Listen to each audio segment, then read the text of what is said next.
So Goku starts harping on you about how long your hair is, and you've had it because you've heard it throughout your entire life from other Saiyans, from the Frieza Force, from Frieza himself, talking about your long hair, and you've had enough. You don't talk about how bald Nappa is, you only get talked about when it comes to your hair. So right after that, Goku decides, hey, Frieza, that sounds like a girl name, sounds like a pretty name, is that your girlfriend? And you've lost it. I would drop Goku in hell too.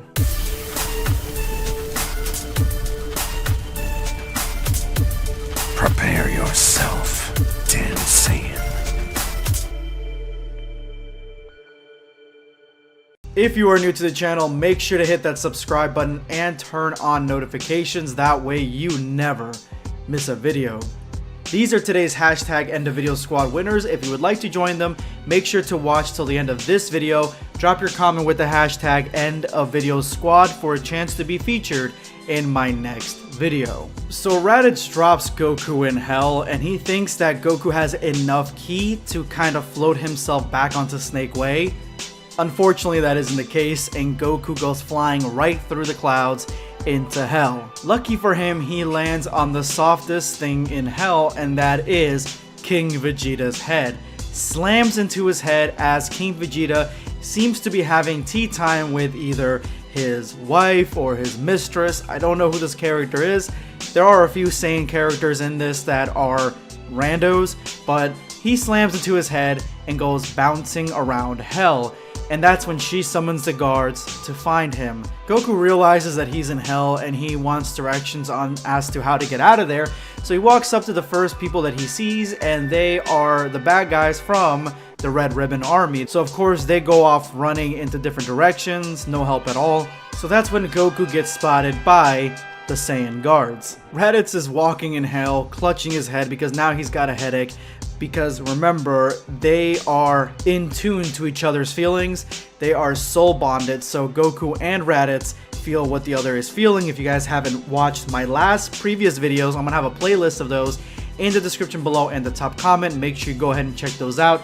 But those are the beginning of the story, and they explain a little bit more on this soul bond. Raditz hears a commotion and he sees that Goku is dodging for his life as the Saiyan guards are shooting blasts at him, and they say that they really can't kill him, but they're just trying to have fun by making him dance before they bring him back to the king. Raditz blocks a blast that was meant for Goku, and Goku is pissed at the fact that Raditz just dropped him right into hell. And Raditz's excuse is that he was annoying, which he was being.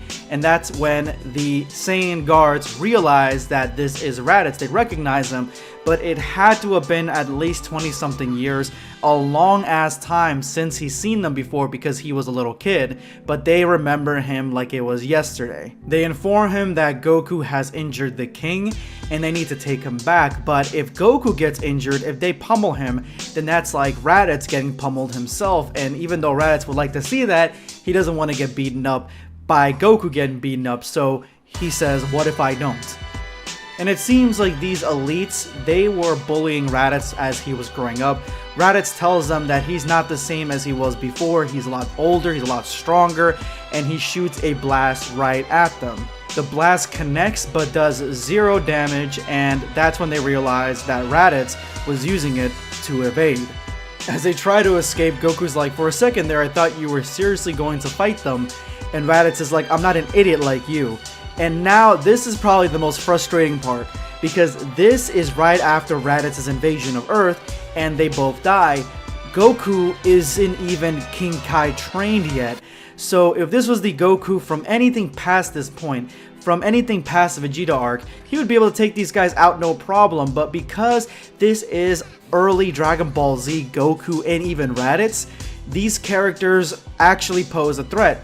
These Saiyan elites, they pose a threat to our heroes because they are far stronger. So the entire time I'm thinking like these random ass Saiyans that, you know, they tell us their names throughout the manga, but you're not gonna remember them.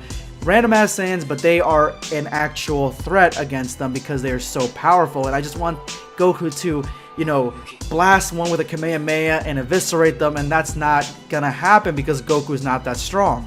As you can tell with Raditz deciding to evade, he runs away and they are using him as target practice. They're throwing beams at him. He's trying to dodge them, but they're gaining on him, and he realizes that they're a lot faster than he is, so they're gonna get caught. That's until Goku tells Raditz that he's gonna do a trick and uses solar flare, and that completely blinds the elites. But unfortunately, Goku didn't have the foresight to tell Raditz to cover his eyes. He didn't tell Raditz to cover his eyes, so they fall right out of the sky and fall into some canyons. And even Goku says he forgot to tell Raditz about the solar flare. He didn't tell him to block his eyes, and this Goku is more of the Dragon Ball Super Goku than the Dragon Ball Z Goku, but he's endearing seeing as how he is with his older brother. And you can obviously tell the connection of older brother and younger brother in this Dragon Ball fan manga. And Raditz gives Goku the first bit of praise that he's ever gotten in this whole series, and that is that you're not completely useless after all. So they begin walking through this canyon. They can't fly because the elites will see them right out of the sky, and Goku asks Raditz, what's the difference with the elites, what's going on, because that's what the guys are saying. And so Raditz explains, which I like this about Raditz. I like the brotherly aspect that Raditz knows way more about stuff than Goku does. He knows way more about Saiyan culture than Goku does, so Goku's asking all these questions. He's not really understanding of what's going on, and so Raditz is there as an older brother to teach him. He says that we Saiyans are categorized when we are 1 year old. The elites are the cubs, with power levels of at least 300. Then there's the middle class, whose power levels are usually around 1 or 200. Low class like us have power level even lower than that. Most are born with a reading below 50. And of course, Goku is the forever optimist, and he tells Raditz that with training, even a low-class warrior can make it into those higher brackets. They can become way more powerful. Obviously, we've seen this with Goku facing off against Frieza, Cell, Majin Buu, Beerus, all these other characters when he was born with a power level of around 50. Raditz calls Goku naive and tells him that he's trained his body and fought in many wars for 20 years, for decades, and look how much his strength has gotten. He can't even defeat these elites that were beating him up when he was a kid. He hasn't surpassed or gotten any stronger at all. And that's when Goku senses these sad feelings from Raditz, decides to give him a hug, which just looks like him trying to hold him for the special beam cannon, but he tries to make Raditz feel better, and that just pisses Raditz off. He throws Goku off and he tells him to shut up. You wouldn't understand that unlike me, you have always been in the limelight. To the Earthlings, you are the best of the best. You are their god, their savior. Try spending half of your life getting beaten up for no reason and see if a hug can fix your broken bones. Hell, if you were on our planet, they would use you as a kickball. And unfortunately, this outburst made it so the elites could find them relatively easily. And they do, they track him down and they take out Raditz, seeing as how he is the more powerful one of the two.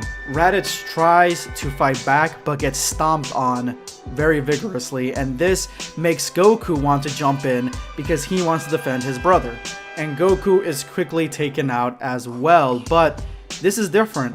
They actually seem to recognize Goku, or at least who he looks like. This one guy explains to the rest of them that this must be Bardock's other son, the one that he's been talking about, the one that was sent to a different planet, because they know that Raditz is Bardock's son, so this must be the other one, especially since Raditz is protecting him.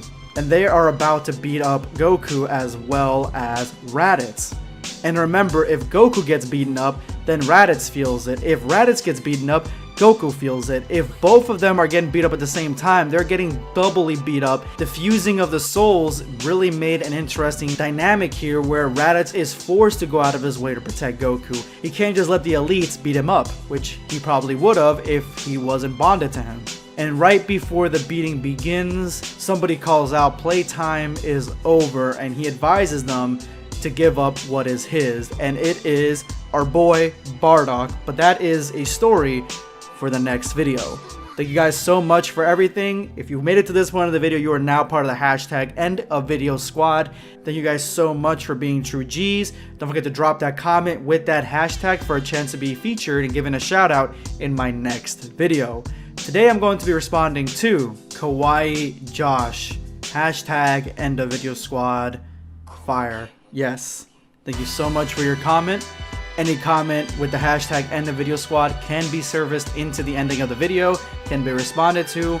And thank you for dropping that comment 20 hours ago and giving me that support. You are the squad. This is Going to be Blackscape signing off. Take care, guys.